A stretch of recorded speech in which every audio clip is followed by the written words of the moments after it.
Lagyan natin yung chicken. Yung chicken pala, nahugasan ko na yan. Ayan.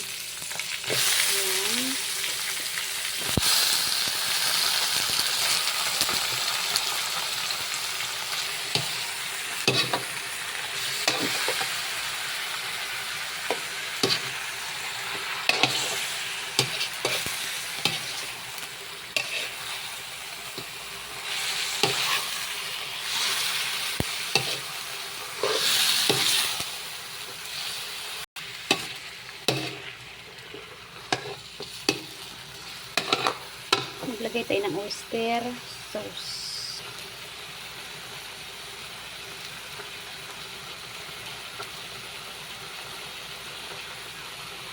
Tatlong kutsara. Inaano na lang. Pinatansya na lang. Tatlong patak yun.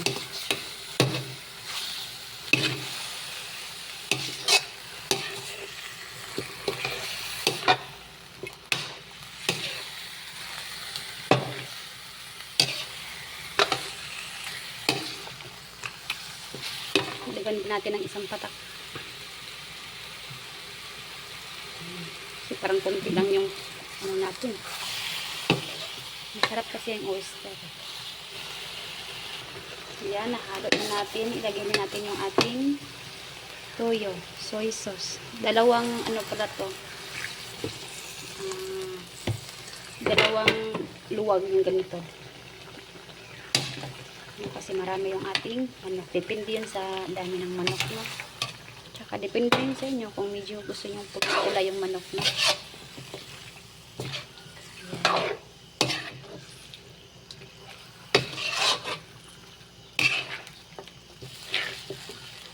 Baka nga magdagdag ako kasi medyo konti lang dalawa.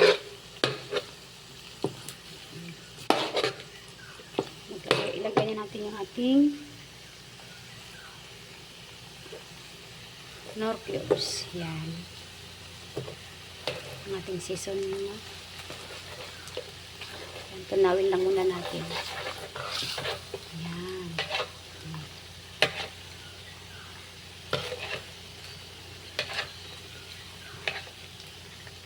Yan. Para ano sa manok.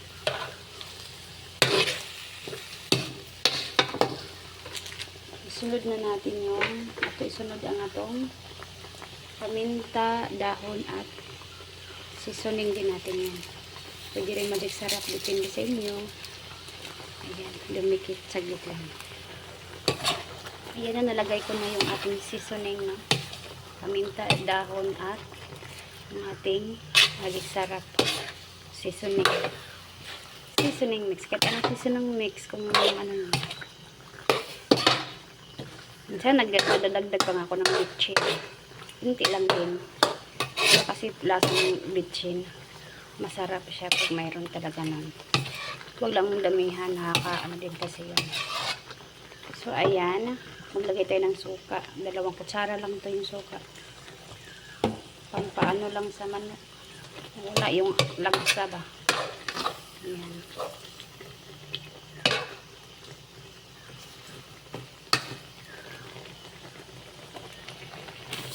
So, ayan, maglagay tayo ng bitchin. Tama lang yun. Pag kunti lang yung manok mo, kahit wala, huwag na kasi mayroon naman kayong seasoning na nalagay. Kailangan talaga dito.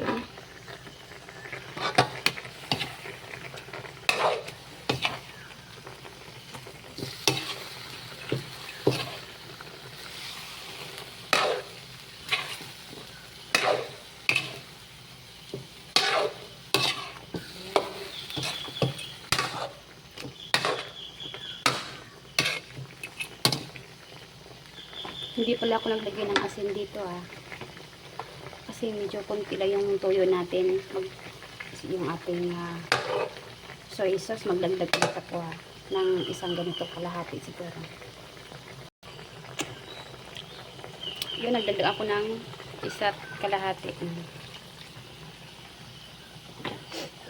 Hindi naman ako naglagay pa ng asin. So mamaya na yung asin. para hindi maalat. So, ayan. Tsaka yung manok kasi nagtutubig din yun, kaya ano, minsan hindi ako naglalagay ng tubig sa ano.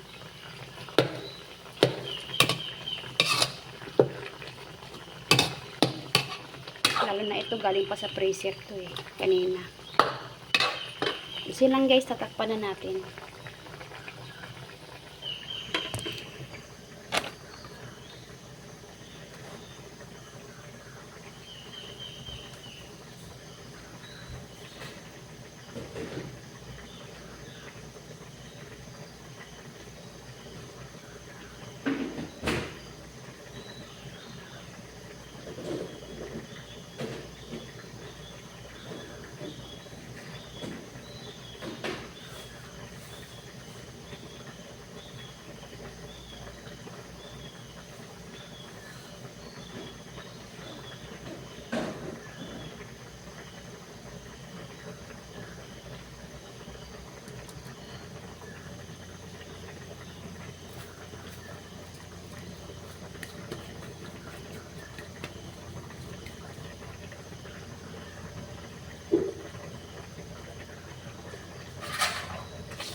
Continue pala yun. So, nagtakip na pala ako yan. Sakpan lang natin.